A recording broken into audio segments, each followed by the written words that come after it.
The right gym can transform your body, but the wrong gym can destroy your deen. And what do I mean by that? Well, if you're a brother and you're going to a gym where there's a ton of women in tight, revealing clothing or with blasting music, all kinds of crazy stuff, is that really having a positive effect on your deen, even if you're trying to get fit? And look, I'm trying to encourage all the Muslims to get fit. So I'm the last person to be anti-fitness, but what I am is anti-fitnah. Now, what does fitnah mean? It means a test, and it's a test from Allah when these things are around us. And the thing is that a lot of men really can't completely lower their gaze. Even if you're the most disciplined man, if you have a healthy testosterone level, you're going to end up looking unless you go to a gym where there's not a whole lot of women. So I'm not telling you that you have to avoid every gym. There's some gyms that are actually a very halal environment. But if none of the gyms around you are a good option, you're probably going to have to train from home. Likewise for the sisters, you may be compromising your modesty. A lot of Muslim sisters inside of our program tell us, hey, we prefer to train from home because I can't be doing hip thrusts and all these other exercises in a public gym where men are going to be seeing me, etc., etc.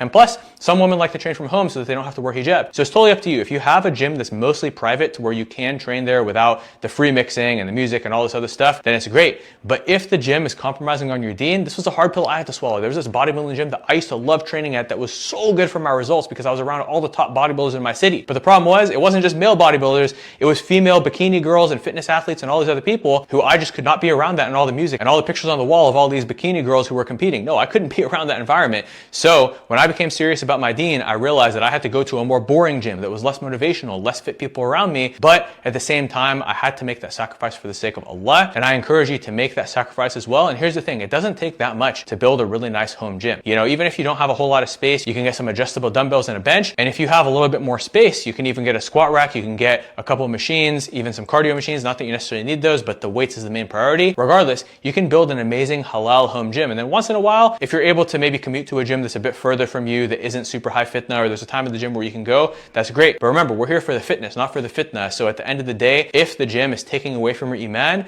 I want to give you some motivation, but also some hope that there's a way out. And again, maybe you have an apartment gym, maybe you have a gym that's a little more private, but if you don't, start evaluating your choices and find a way to still be on point with your fitness without seeing all this fitnah.